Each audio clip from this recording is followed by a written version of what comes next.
Baik, bismillahirrahmanirrahim. Assalamualaikum warahmatullahi wabarakatuh. Waalaikumsalam warahmatullahi wabarakatuh. Dan alhamdulillah, salatu wassalamu ala rasulillah amma ba'da. Bagaimana? Masih semangat belajar? Kayaknya jawabannya agak ngantuk ini. Ya. Semangat lagi. Siapa kita? Mahasiswa. Mahasiswa mana? Ibu Lampung Tengah. Jaya.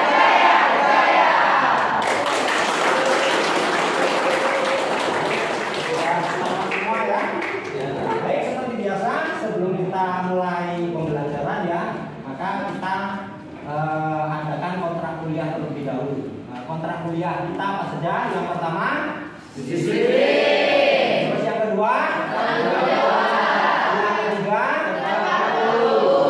kalau nggak tepat waktu maka akan mendapatkan berapa toleransinya?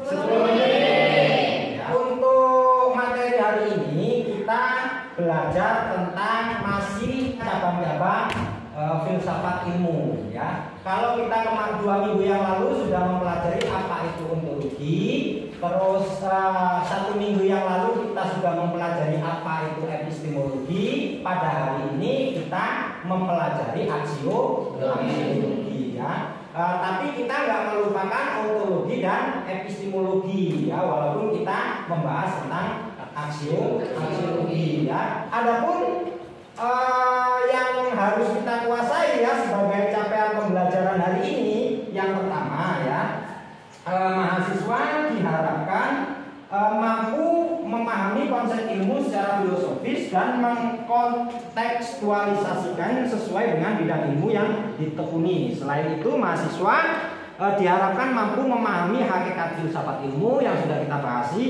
ya. Terus kemudian sejarah filsafat ilmu ya. Terus kemudian yang 2 minggu yang lalu kita sudah membahas tentang ontologi ya. Terus minggu yang kemarin ya, 1 minggu yang kemarin itu kita sudah membahas epistemologi. Hari ini kita membahas tentang aksiologi yang kesemuanya ini nanti masuk ke ranah macam-macam filsafat atau cabang-cabang ilmu filsafat atau cabang-cabang filsafat ilmu ya. Terus kemudian capaian pembelajaran kita pada capaian pembelajaran program studi meliputi 3 kriteria. Apa? Yang pertama sikap, kedua pengetahuan, dan keempat adalah keterampilan. Yang pertama sikap ya. Yang jelas sikap ini setelah Anda mempelajari ontologi, epistemologi, dan aksiologi, diharapkan memiliki sikap dan perilaku yang mencerminkan ketakwaan kepada Tuhan Yang Maha Esa.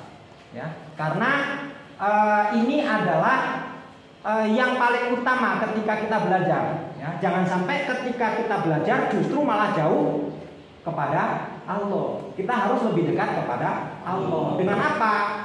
Cara ketakwaan. Takwa itu apa, Bro? Ya Pak. Ya, silakan. Melaksanakan apa yang diperintahkan dan menjauhi semua yang dilarang. Sudah betul. Ya, sudah betul, tapi kurang sempurna. Detailnya di mana? Yang laki-laki sering yasinan enggak? Kalau yasinan itu biasanya diselipkan Al-Baqarah ayat 1 sampai 10 tidak? Iya. Nah, itu artinya apa? Yang percaya sama Allah. Ya, termasuk percaya pada yang tauhid. Ya. Takwa itu apa sih? Takwa itu adalah alladzina yu'minuna, yaitu orang-orang yang mereka beriman bil ghaibi, dengan perkara yang gaib, wa yuqimuna shalah, dan dia mendirikan salat, wa mimma, dan dari apa yang razaqnahum dirisikan kepada mereka, yunfiqun, mereka menginfakkan. Jangan pelit, kita harus berzakat, sedekah, infak, dan sebagainya. Apa? Taurat, Injil, Zabur ya.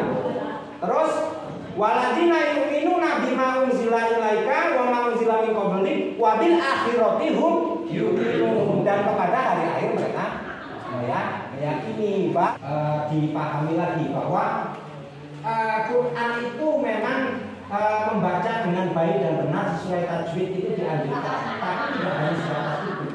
Kita substansi dari Al-Quran itu yang akan membawa kita menggiring kepada kebenaran, ya. Kepada Islam yang moderat, kepada Islam yang betul-betul rahmatan lil alamin. Jadi nanti tidak sebentar-bentar kafir, sebentar-bentar tidak sesuai dengan amal ibadah dan seterusnya, tanpa memikirkan budaya adat istiadat, terus kemudian yang menjadi satu kearifan lokal dan sebagainya.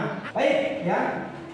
Sikap, ya. Jadi yang pertama memiliki sikap dan perilaku, ya. Terus kemudian memiliki sikap dan perilaku tanggung jawab, ya, yang atas profesi di bidang keahlian yang didasarkan atas nilai-nilai moderasi beragama dan kearifan lokal. Makanya moderasi beragama ini penting sekali, ya. Kita tidak boleh dikit-dikit mengatakan kafir, dikit-dikit mengatakan dia salah, dan golongan kita adalah yang paling benar, kita yang paling masuk surga sendirian, ya, tanpa ada kawannya, ya. Hanya komunitas itu yang masuk surga, yang lainnya tidak masuk surga. Gak enak juga, di surga hanya orang sedikit.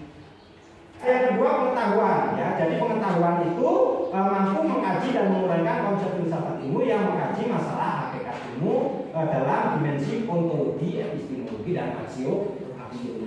Terus kemudian keterampilan. Jadi yang terakhir adalah keterampilan, ya. Jadi ada selain sikap, terus kemudian pengetahuan dan keterampilan, ya. Jadi Anda dituntut terampil untuk mempunyai keterampilan berpikir kritis, analitis, sistematis mengenai filsafat ini, ya, yang ditunjukkan dalam bentuk partisipasi aktif selama proses perkuliahan. Jadi perkuliahan ini Anda tidak boleh hanya 3D. Apa itu 3D?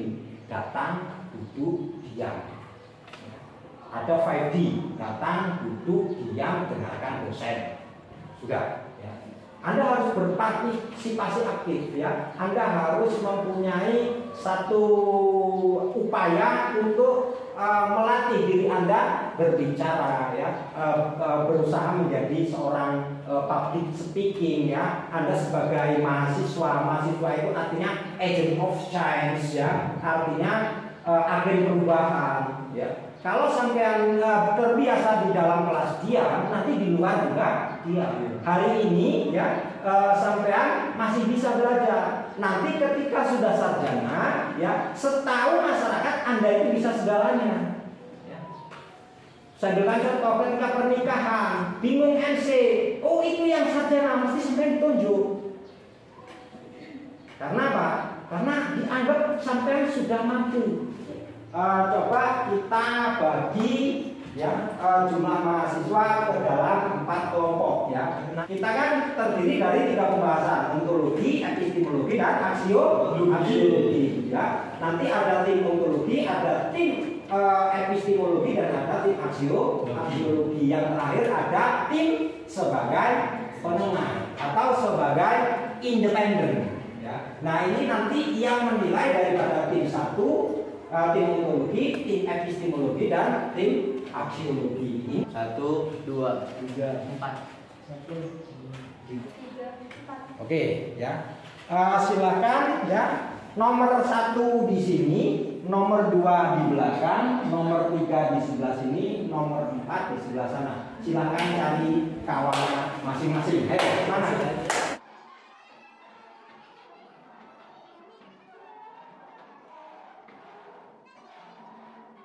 Ya. Baik, untuk yang kelompok pertama materinya, ya, ini kan cabang-cabang filsafat, ya,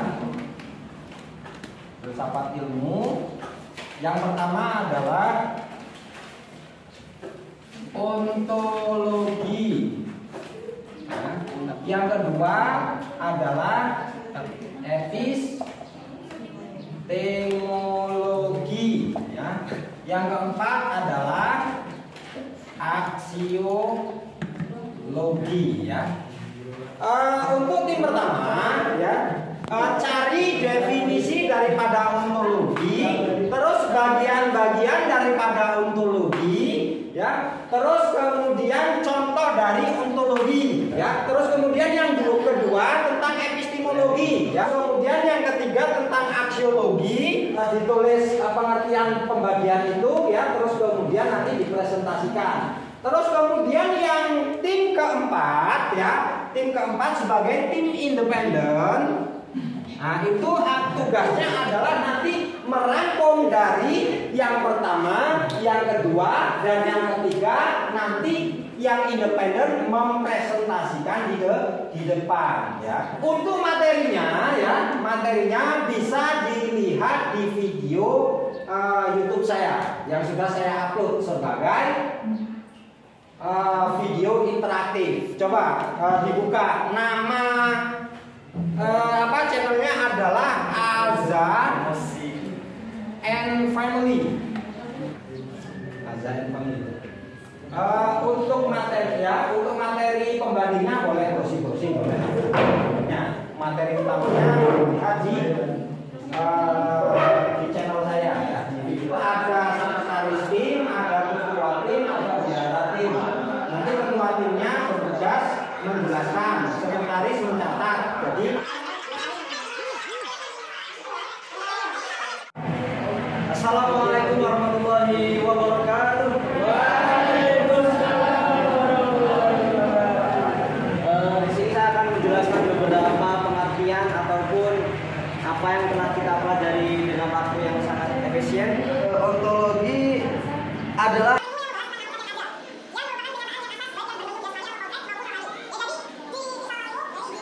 Assalamualaikum warahmatullahi wabarakatuh.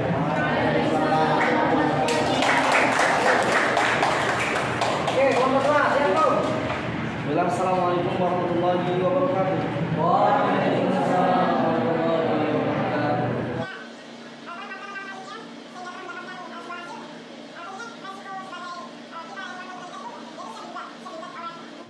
Saya akhiri. Wassalamualaikum warahmatullahi wabarakatuh. Assalamualaikum warahmatullahi wabarakatuh. Waalaikumsalam warahmatullahi wabarakatuh.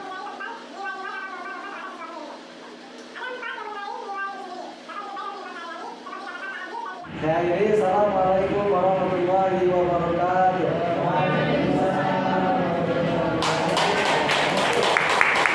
Kelompok independen, silakan disimpulkan. Assalamualaikum warahmatullahi wabarakatuh.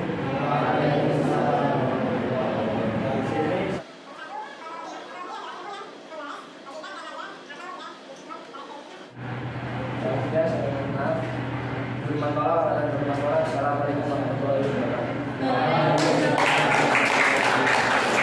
Satu saja tentang ontologi, kita berbicara tentang teologi yang pertama. Apa itu teologi? Konsep ketuhanan. Konsep ketuhanan. Konsep ketuhanan tidak boleh kita membahas zatnya Tuhan, tapi kita membahas tentang tanda-tanda kebesaran Tuhan.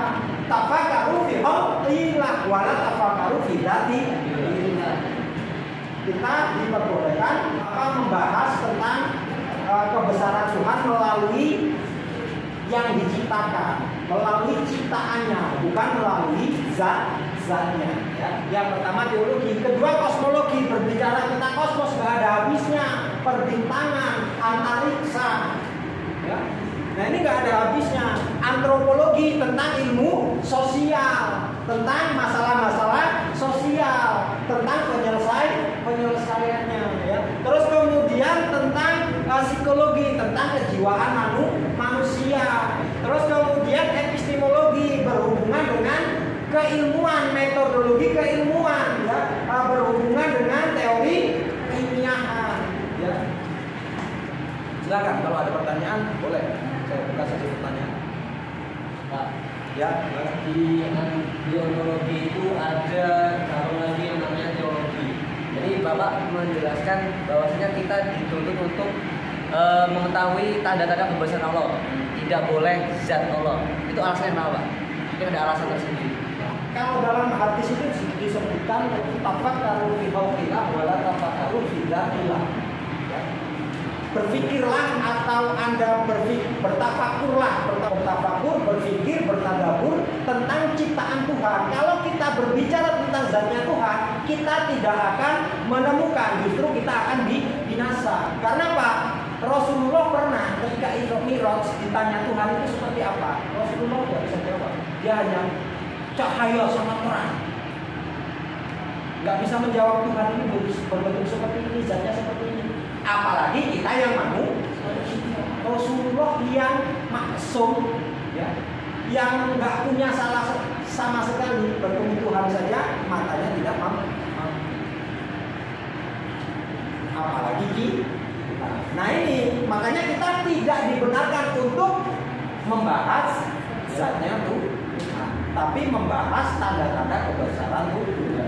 Bagus. Pertanyaan ada lagi? Silakan. Ya Pak. Silakan. Berarti ilmu filsafat itu termasuk ilmu dalam keislaman gitu Pak ya? Yang namanya filsafat itu disebut ya mother of science. Apa itu mother of science? Mother itu adalah ibu. Science itu adalah ilmu pengetahuan. Jadi seluruh apa yang Anda pelajari di muka bumi, di bangku sekolah, di bangku perkuliahan itu berangkat dari filsafat. Ya.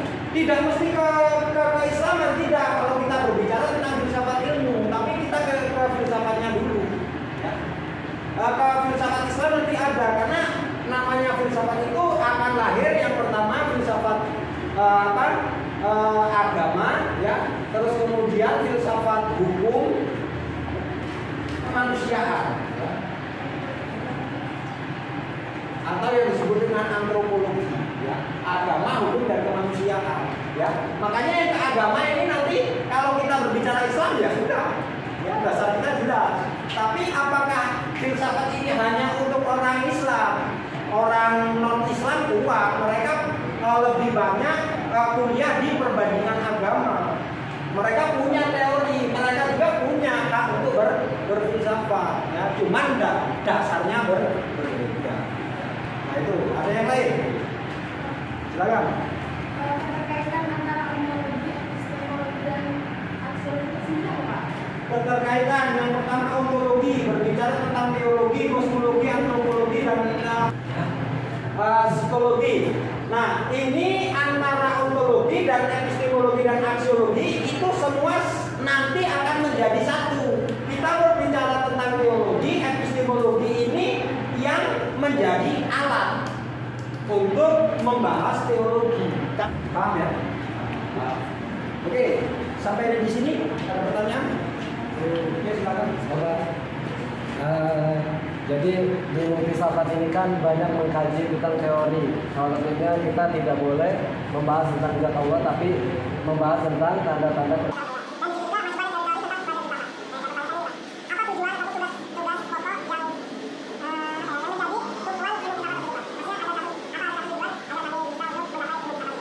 Baik, ya.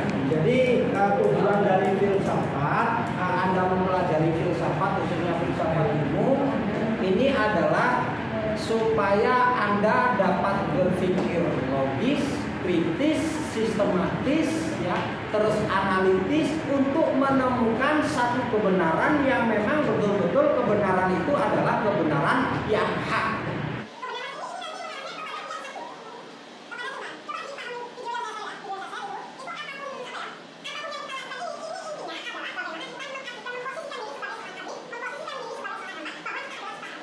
Jadi kita sudah selesai untuk pembelajaran ini, dan untuk kesemuanya silakan ditulis untuk tugas di rumah. Yang pertama, apa pengertian ontologi?